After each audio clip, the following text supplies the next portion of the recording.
Hello and welcome to Fergie's Gum. My name's Nathan and I'm joined as always by my good friend Ahmad. Hi Nathan, how are you? I'm good. I'm much better a day after the results against Liverpool than I was a couple of weeks ago. I think the last time we recorded, I think we had the Newcastle game coming up, didn't we? Or had we already done the Newcastle game? I can't even remember, to be honest. Let's pretend it didn't happen anyway, because it was a turgid display. But much better at Anfield. Much better at Anfield. I think, as you said over WhatsApp last night, it's probably our best performance under Amorim. Yeah. I don't think anyone saw that coming. It was very unexpected. I think even the most deluded United fan wouldn't have seen that coming. I don't think anyone went into the game expecting anything. And yeah, like you said, I do think it was our best performance under Ahmad. I think the biggest thing for me out of that entire game was once we went 2-1 down after going ahead with Martinez's brilliant finish, by the way, that was a fantastic goal.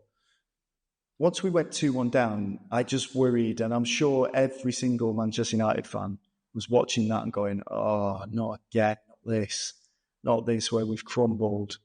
And De Ligt did not shower himself in glory in that game at all. I think he was at fault for both goals, really. In fact, he was at fault for both goals, glaringly obvious. And I just didn't want that to slip through the team again, because we've seen it many times where they can't do anything and they just run out of ideas, and that's basically it.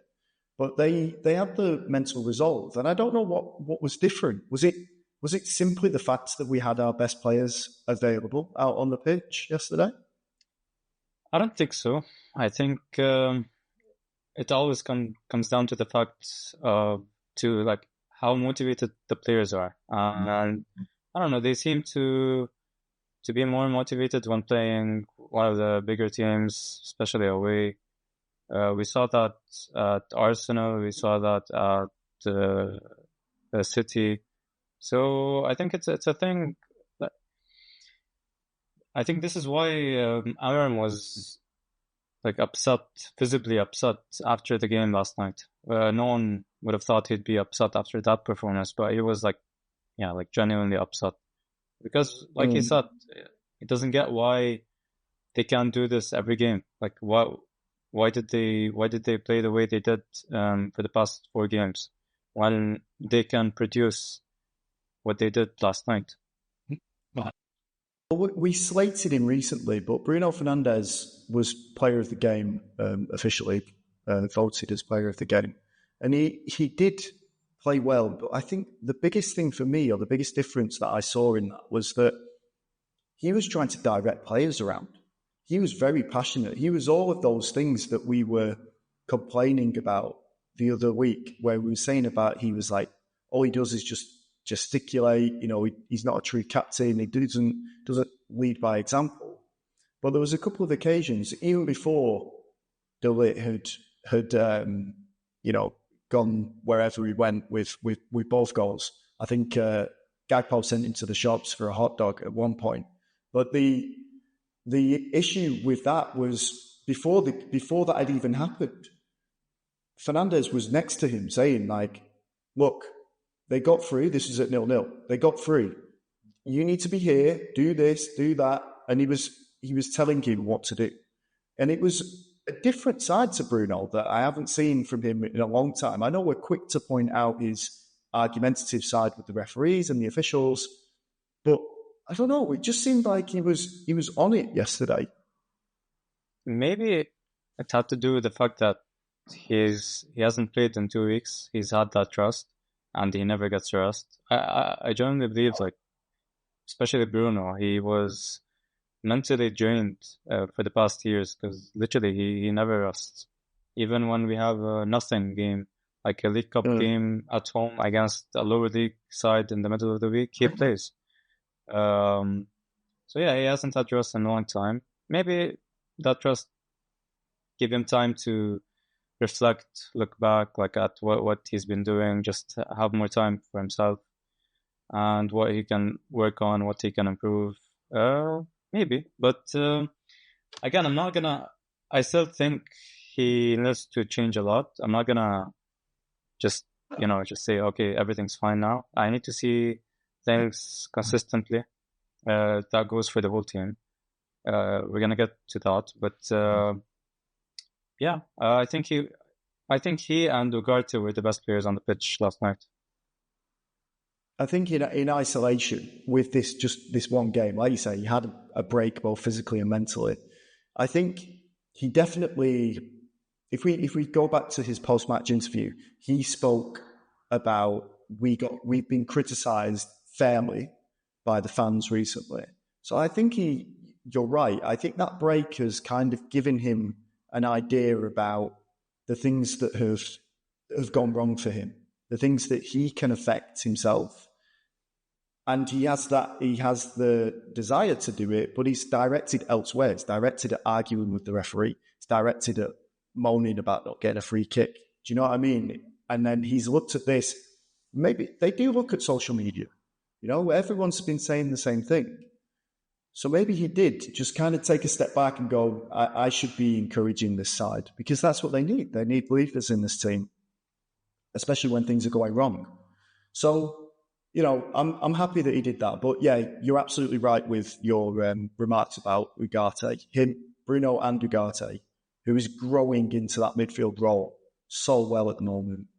Him and Mainoo still, I think Mainoo's still trying to find out where his position is within this Amorim system, or what he's supposed to be doing and how to operate within it. But Ugarte has picked it up like that, and he's thriving. Not just from the tackling, but also from his positional sense, his passing. Has improved as well. There was one pass where he swept it out wide, and no one apart from him could see that pass was coming. And he just seems to be that tigerish midfielder that we've been craving for such a long time. Yeah, I agree. Ugarte, we always, on this podcast, we always think he's been the best player almost every game we play. But yeah, Ugarte was last night. It was amazing. He does. This is the thing. We haven't seen this enough. Players doing the simple stuff, the basic stuff, they doing them right. And yeah, we haven't seen this enough in United players. And he tackles. I think I think he had the most tackles in Europe last season. I think this season he's up there as well. Like you said, on the ball, he's brilliant. He plays the short passes. He plays the long passes. He knows when to delay the pass as well, which I think is important because not everyone has that. Sometimes players tend to rush the pass, and that doesn't benefit the team. But he knows when to delay, when to take a few touches, and he impressed me. And every game, I think he's getting better on the ball, which is not something we would have associated with him when he came in. Everyone thought okay, you're getting this tough, tenacious central midfielder who is there just to cut out play and just pass the ball. No, he's even carrying the ball. He's spraying passes left, right. I really hope he keeps on growing and improving, because especially in that position, especially in Amram's system, you need the player to be capable of doing all these things. And yeah, I really hope Ugarte keeps on doing that. It was quite interesting as well with the lineup that he put out there, because on paper it looked very defensive. I think our most attacking players were Bruno, Højlund and Ahmad. And then the rest of it was basically banks of defenders. I know Mainoo has it in him to get forward, but I think that may have caught the fact that Ugarte can bring it forward, and the fact that he can spray passes and he's not afraid of, the dirty work as well. I think that may have caught Liverpool off guard slightly, because they're so used to running through teams. Their midfield has been great. Pundits have been saying that they're one of the best teams in Europe, and rightly so. Salah's having a Ballon d'Or season. It's one of those things that they thought they was probably going to smash us up, and we did. We thought they were going to smash us up about 4 or 5-0. But that midfield of Ugarte and Mainoo and the defensive stability that we had, we'll get onto De Ligt in a second, but the defensive stability that we had, I think it just created that platform where we could work from. And then Ugarte bringing it forward and Mainoo bringing it forward and Darrell popping up in positions and Nazraoui popping up in positions. And look who scored our first goal, you know? It's good that we've got this. We're going to be solid, but we're also going to press forward at every opportunity. And that we talk about who scored the first goal. The third goal could have been scored by our other centre-back in the dying seconds, because that's how they're playing. And I think that's what Amorim was so happy about, seeing that like pressure and fighting till the end and chasing down every ball and just wanting it as much or more than their opponents. And I don't, obviously, my brain has gone blank, whether we recorded a podcast after the Newcastle game or not, but it was a complete contrast to that. And I just don't know how, how that happens. I honestly think the fact that we had a week off in between games and that Amorim had some training sessions, I think they made a difference. I don't want to put it all down to training sessions, because I don't think that makes sense, to be honest, because he only had like 2. But you can see like players, they know what positions to take up. Like you said, Dallo was getting into good positions. And even like on Lisandro, I think Amorim wants that from all his players. Yeah. But when you play back five, every time he keeps on mentioning, you call it a back five, but it's not just a back five. It's not like a stable back five and then the defenders don't get forward. And we saw that. He wants his centre backs to step up, as we saw for the first goal. Like Lisandro was way up the pitch to cut out the pass first, and then he continued his run.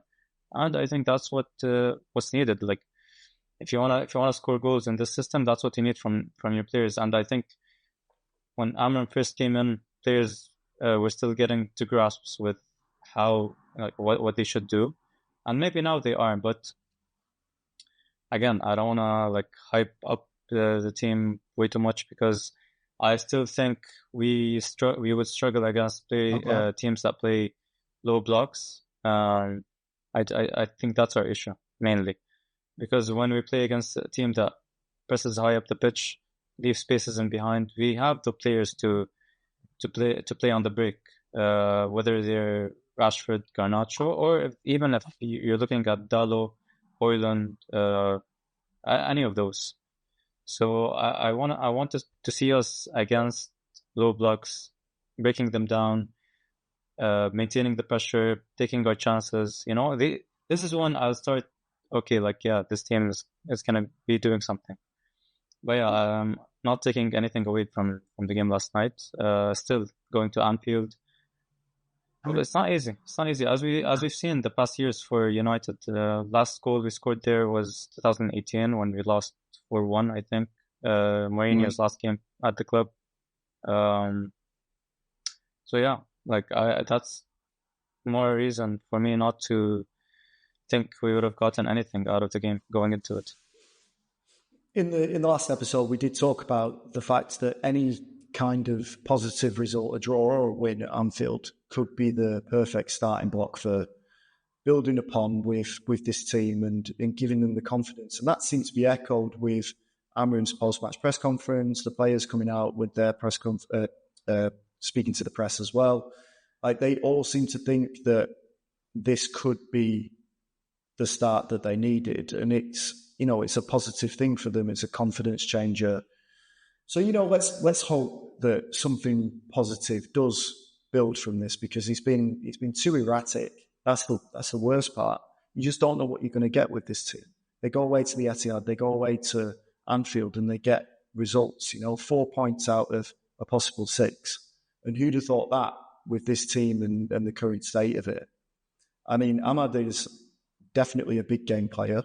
He loves like playing away at the opponent, and he's not afraid to take a chance, and he always seems to pop up in the right positions. And there's a lot of positives to take from that game last night. I think one of the biggest issue that we have, and the most glaring one, is that we haven't got a striker that can be clinical. When you look at Højlund's chance, I think it was pretty much after this that you messaged me and said something along the lines of, he's not very good, or something. No, I won't say exactly what it was, but it was, those types of chances you have to put away. And then even that last one, whether he's offside or not, Xerxes, when you look at the position that he's in, he's only got the goalkeeper to beat. He's about 8 yards out. He's only got the goalkeeper to beat. Shoot, man, is what you're paid to do. And I understand that after the Newcastle game, which Amorim, he has to take some responsibility for this. Taking off Xerxes, he gets dogs abuse from the fans. I listened to Talk of the Devils podcast earlier on, and they were saying that it wasn't exactly how it was presented on TV that they were all booing him as a player. They were booing. They said that the fans were frustrated because I think Laurie Whitwell was in the stands at the time. Said the fans were frustrated at that point. We 2-0 down to Newcastle, playing abject football, and when they made the sub, they thought it was going to be like people around him was like it could be Casemiro, it could be Eriksen. They were playing dreadfully because they're past their sell-by date. So when Xerxes came off, that was just the fan frustration. And I'm sure some fans did boo him because they think he's rubbish. But I think it was more to do with the frustration of things, and he was just caught in the crossfire. However, what I will say about that was when his number was called and he came onto the pitch yesterday at Anfield, the fans singing, singing, "Oh, Joshua Xerxes," I thought was a really nice touch, because he's 23 and he's going to get abuse for not scoring goals every single week. But he doesn't help himself when he doesn't shoot like that. Maguire on the centre spot after 97 minutes of running up and down the pitch. Xerxes, fresh as a daisy. Put that in top bins, lad. Come on, you can do it. No, I don't know. I don't think it was the wrong decision, to be honest. The only wrong thing about it was maybe it should have been a better pass, not bouncing. But it doesn't matter if it's Maguire, if it's Garnacho, if it's Brunner. I don't think Xerxes was looking like who the player is, but he just saw his teammate in a better position, which would increase the chances of us scoring. And okay, maybe Xerxes' confidence. He's a striker though. Though. That's the thing. He is paid to score goals. Yeah, but his confidence isn't there. Yeah, we all know that his confidence isn't there. You're at Anfield, your first time there. You've been you've been abused a week ago, and it's a 97th minute. You're still on goal. Of course, you're gonna have the split second to doubt yourself, but it's not like he soft his shot or something. He's the type of player to create as well. He's not a ruthless ice cold striker who just thinks of scoring. Which is sometimes, personally, that's the striker I'd want, a Ruud van Nistelrooy, Robin van Persie kind of player. But I don't think it was the wrong decision to pass. If you're squaring that to me in five-a-side, mate, and you're clear through on goal, I'm tying my shoelaces at that point. I'm not even looking at you. So I'm expecting you to shoot. I would score it. I wouldn't shoot. Well, there we go. I never shoot. But he. I'm not dogging him. I'm not dogging him specifically. I just think in those moments that they're split second moments. Højlund had one in the first half as well. I blame Højlund. I blame Højlund. Yeah, first half. I blame Højlund for.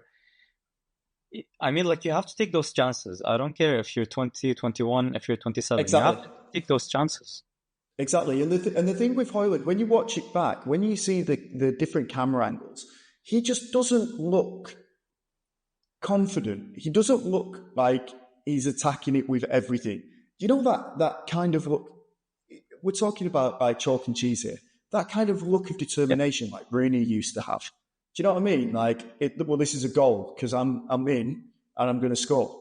yeah, Like, he just did not look confident. And when he sent it towards Allison, it's like, come on, man.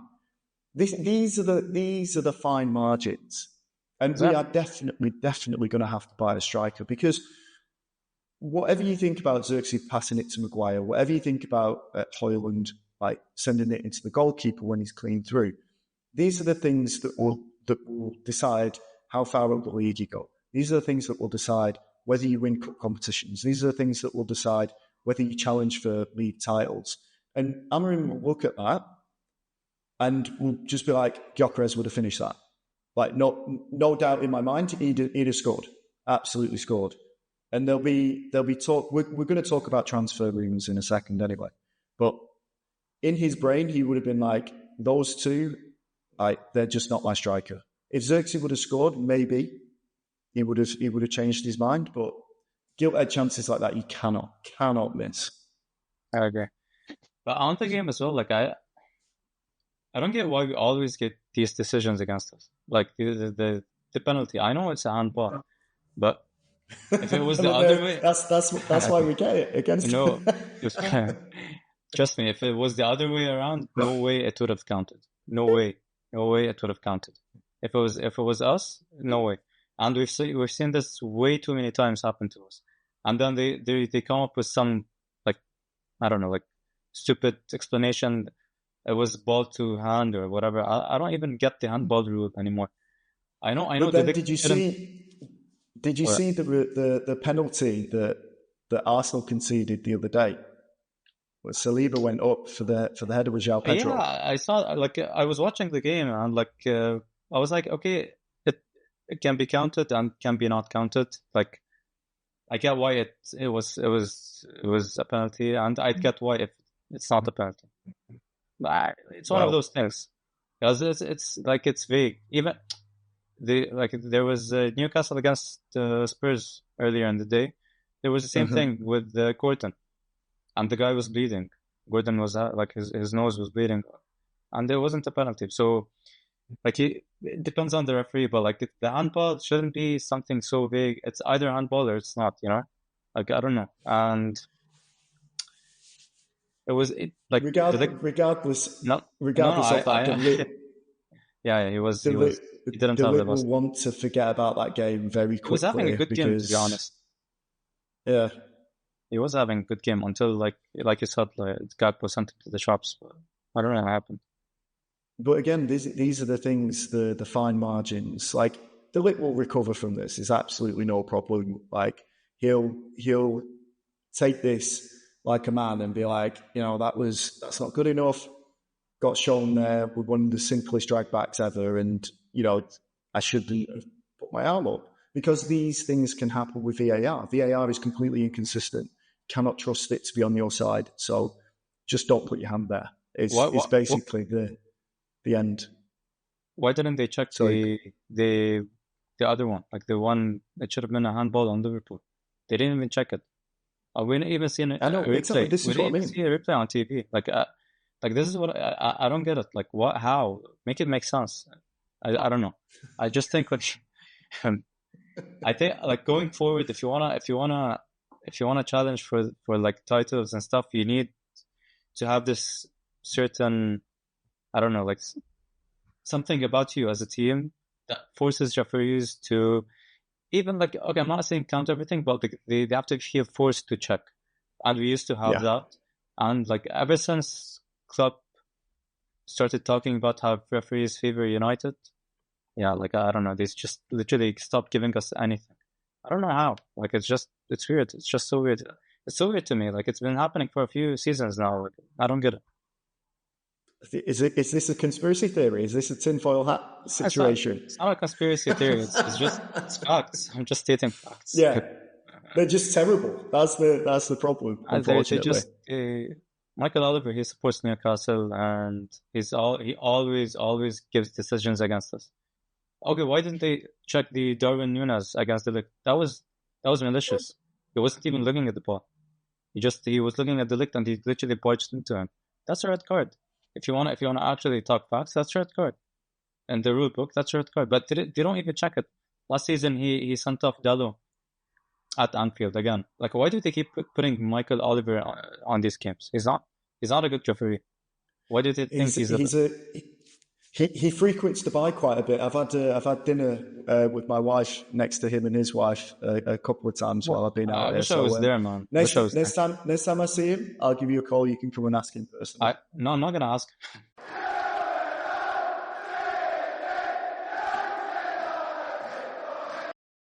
Well, it is the season to be talking about transfer rumours now that the January window is open.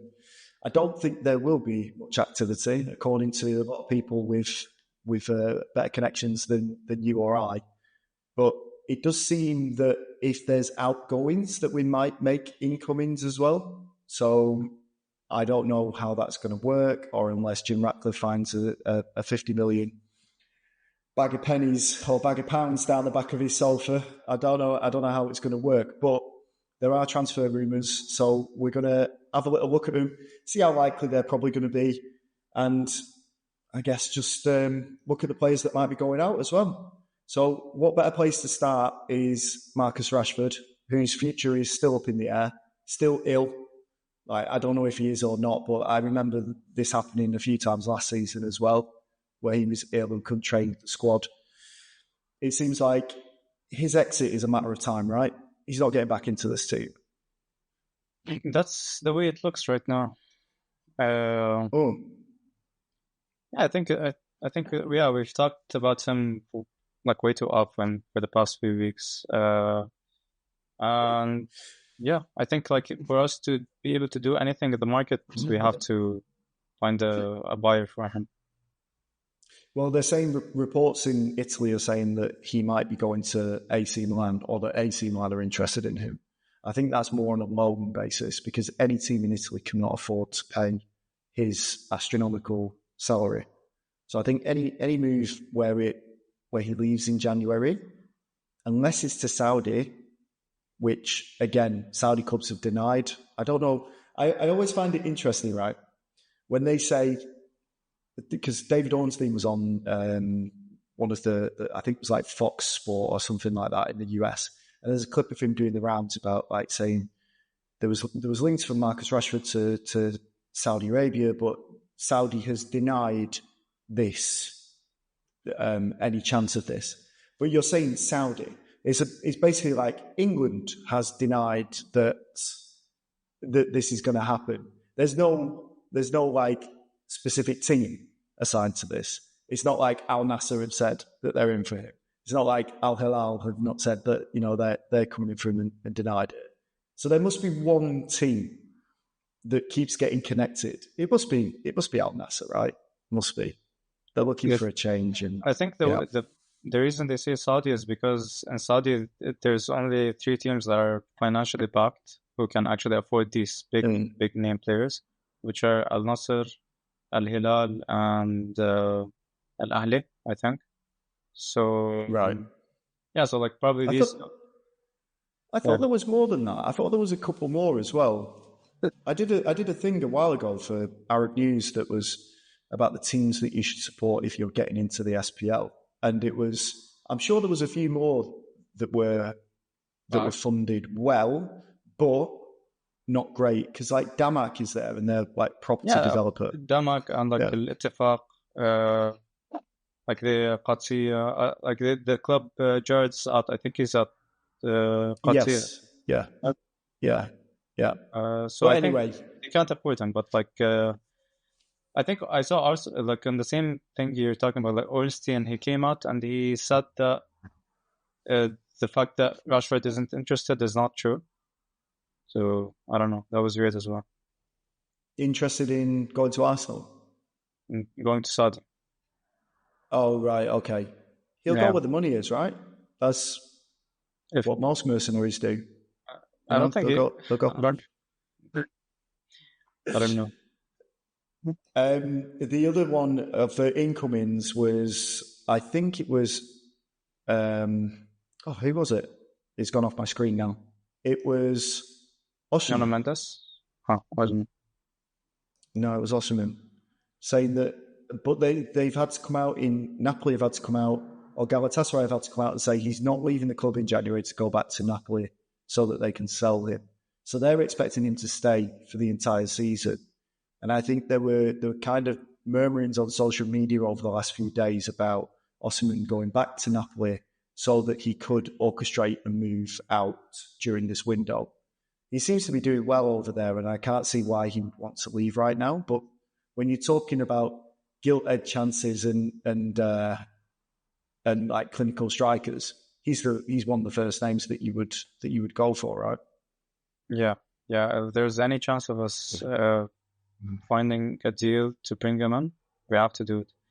Whether that means selling Xerxes, selling Hoyland, I don't know. Like, just you have to do it. But like these deals are tough to do in January. Like the January transfer window is one of those windows. Like you can't do anything, honestly, unless it's a loan or unless it's an opportunity that's like very, very rare. I don't know. But Lest we forget, we signed Everin Vidic in January, mate. Yeah, for like 5 and 7 million or something. These are the deals we can't do, but like what we need right now is way, way bigger than that. Yeah, exactly. Although that money that we spent on Hoyland and Xerxes probably would have been better spent on even Tony, another man that's out there in the Saudi league. I think he's played 10 games and scored 3 goals. I'm not entirely sure he's enjoying himself, but again, another name that has been bandied around the forums and social media about maybe coming back to the Premier League. But he's been linked with Arsenal, he's been linked with Chelsea, he's been linked with Spurs, he's been linked with everyone. So Manchester United is just another name that's on there. But again, another proven Premier League striker that would immediately start up front for this team right now. I think the other day I was telling you Igalo would start. If we bring back Igalo, he would start for us. You did say that, and I erased it from my brain because I wasn't having that much nonsense that mattered. No.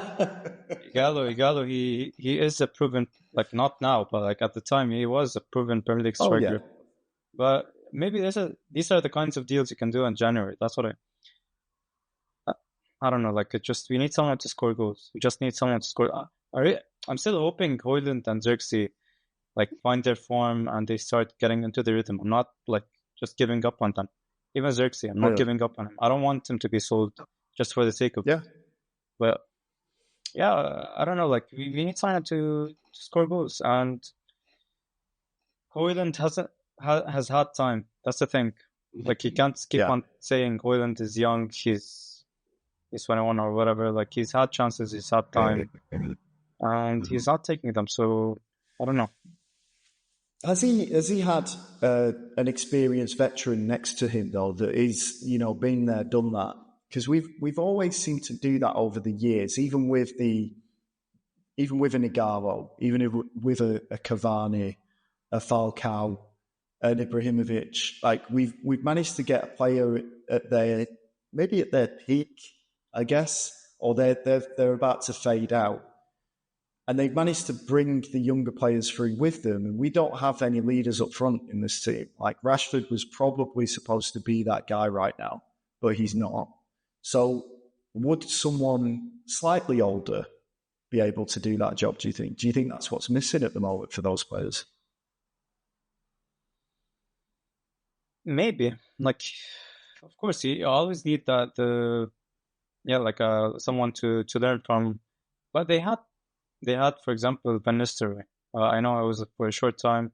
I know he wasn't like playing, but he was there. What's the point of for someone to look up to? You listen to them. You take what they're telling you, the tips. They can give you advice. So these are things.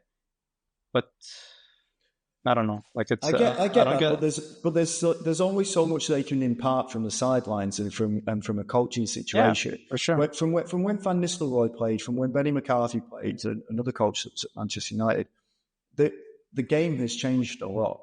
So the tips that they can talk about tips for strikers that always work, you know? Make sure you're in the right area. Make sure when the winger's got it, you crash the box. Make sure, you know, all of these things can help and they can contribute to the overall player. But I think what I mean is someone that's not only on the pitch scoring the goals with them or you know, alongside them when they're playing in the squad, but also like able to, I don't know, they know the game currently, so they can help them and encourage them in game situations rather than, you know, showing by example rather than for shouting from the sideline. I That's get what I'm it. trying to get at. You're right. You're right. I agree. I say this with one eye on the free transfer market, which is I can see Diego Costa and Choupo-Moting just sitting there, mate. They're sitting there. They're waiting. Yeah. Bring them in. Bring them in. That's what we need. But moving slightly further back, I think it should be the end of Casemiro and Eriksen this season. Like, whether it happens in the summer or in January, I don't know. But they didn't. Did either of them come on yesterday? I can't remember. No. So again, I'm sure Ratcliffe and his cronies are looking to get them off the books as soon as possible. And I still think Casemiro could leave by the end of the season, by the end of this window. Yeah. But there's the only teams that can afford him and the only teams linked to him are in Saudi. Yeah, I think it would be good for him to move to Saudi. Like, there's nothing else for him to prove, nothing more for him to play for. Yeah, just go to Saudi, enjoy the last years of your career. You're still playing, like, it's a decent level of football. It's not like you're going to the MLS, for example, and you're making money. So I don't know, like, I hope for him and for the club we can manage to do something. We all thought that was going to happen last summer, but it didn't happen for some reason, and I'm not sure it's going to happen this January. But if it's not this January, then I'm sure he's going to be off in the summer.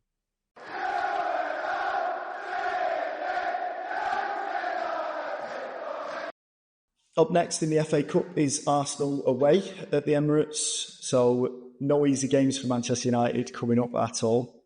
But how do you see that one going? Because before the game against Liverpool at Anfield, I'd have thought it would have been another crushing display from Manchester United, and I thought they would have been going into the Arsenal game off the back of a humbling defeat.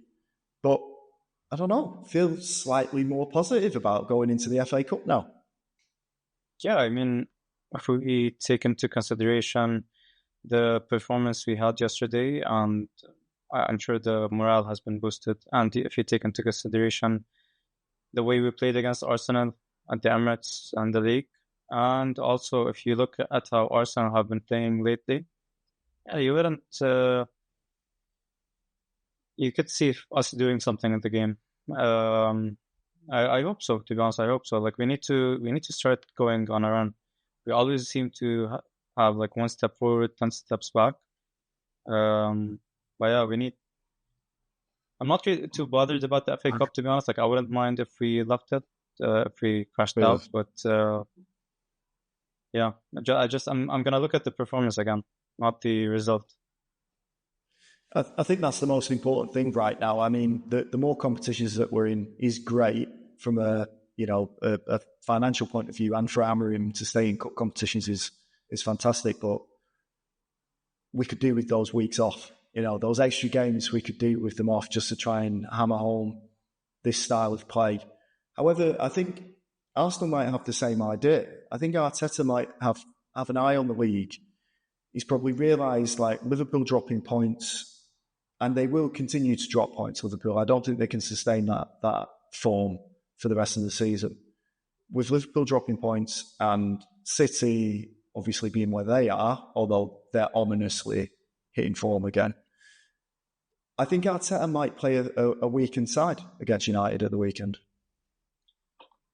I think Arteta needs this more than Amorim and United. I think Arteta, honestly, he has to start winning cups. He has to start going on deep runs in competitions and cup competitions. because the way things are right now, I can see some Arsenal fans turning on him. They're not capitalizing on Liverpool dropping points. I know, like they played before Liverpool, but they should be winning those games if they want to go for the title. They should be winning Brighton away. So yeah, I think I could see him leaving at the end of the season if he doesn't win the league and if he crashes out all of the competitions. So I think he's gonna need this. Yeah, it's fine. That noise you can hear is my dog Eric, named after Eric Cantona, just having a little dream. Like maybe he's on the pitch at the Emirates. Maybe he's crossing it for Maguire, like Xerxes was. Who knows? Yeah, it'll end soon. Adds a bit of background to the conversation. Anyway, it's fine. Not going to wake him up. No, don't wake him up. But yeah, I think with Arteta, I think he definitely does need to be winning something. But when we look closer to home, we just talk about like Manchester United. As you say, I'm not really that concerned about this game. I know that sounds bad, but I'd rather look at the performance, as you say. I'd rather see the green shoots of recovery from this team, and hopefully that the consistency starts to creep in as well. Because, I mean, Arsenal are a good side, but they're definitely beatable. Definitely. So it'd be interesting to see whether or not Amorim, again, maybe he would choose to field some fringe players in this. I mean, it could be nasty if we do get Casemiro and Eriksen. No. But I don't care about the game not that much, to be honest. Right, but I think it could be a game where he does continue to experiment. I think one person that should be in the starting lineup after his cameo yesterday is Garnacho, because I thought he played well when he came on. I thought he did the job of running up and down very well. Yeah, he did well. Got an assist. Yeah, it was a good. It was a very good assist. I don't know. He should do that more often. Yeah, like cutting it back. Well, maybe now that he's deactivated his X account and he's got less distractions, so now he can just concentrate on his football. I don't know, but like the thing with Garnacho is he always seems to be better off the bench. Whenever he starts, he doesn't seem to have the same impact he has when he comes off the bench. So I don't know. I think you would start him. You would start Xerxes, for example. Yeah, I don't know. And Arsenal, I think Arsenal, they even if they wanna play French players, they don't have the capabilities for it because they have a lot of injuries right now. Like Saka, even Nwaneri, like he was injured as well on the weekend. Sterling has been injured, so I don't know. Like I think they're gonna have to field their strongest 11. It could be a game that neither team wants to win, which is it says a lot about the diminished kind of I don't even know what you would call it, the status, I guess, of the FA Cup. I mean, we tarnished that, didn't we, when we went off to the Club World Cup that time, and we got chastised by the press for going out there and playing in that competition. But the FA Cup's great. Like I really enjoy watching it, but I really enjoy like the giant killing like teams, like a Rochdale versus Liverpool or something like that. But then again, maybe this would be a giant killing if Man United beat Arsenal right now. Yeah. So what do you think? What do you think the score will be? I don't know. Like there isn't any replays, right, in the FA Cup anymore. No replays, no. I don't think so. I think it's gonna be a draw, like 0-0, penalties, and then penalties. Yeah, and then we wins. Yeah, I think we can do it on penalties. Yeah. I mean, I think we'll get beat. I think we'll probably lose like a very close game, maybe like 2-1. I can't see us like losing in a like by 3 or 4 like we would have done or what we probably would have predicted a few weeks ago. But I think it'll be one goal. I think he'll just be. I think Amorim will probably play a few of the players that aren't necessarily integral, and I can see like your Casemiro's coming on, your Eriksen's coming on, like Malacia. maybe even Malacia, maybe even Wheatley getting a shot up front at some point. Like not from the start. Maybe Collier gets a run as well. These are the games to do it in, you know. These are the games to do it in. Exactly. Like this is the game you start Collier in. This is exactly the game you start Collier in, because you want to rest Kobe or you want to rest a guard to. Yeah, you bring in Collier. You give him minutes. This is when you give him minutes, and it's not an easy game. So like he needs this experience, and he played against Arsenal in preseason, and he was decent. So let's see. Like this is where you start him.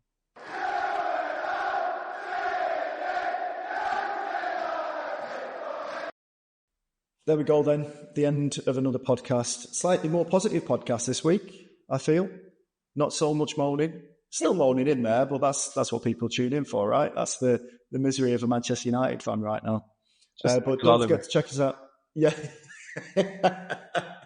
But don't forget to check out Blue Sky, and which is Fergie's Gun Pod, I think, and also our YouTube channel, which we are at a whopping 45 subscribers right now.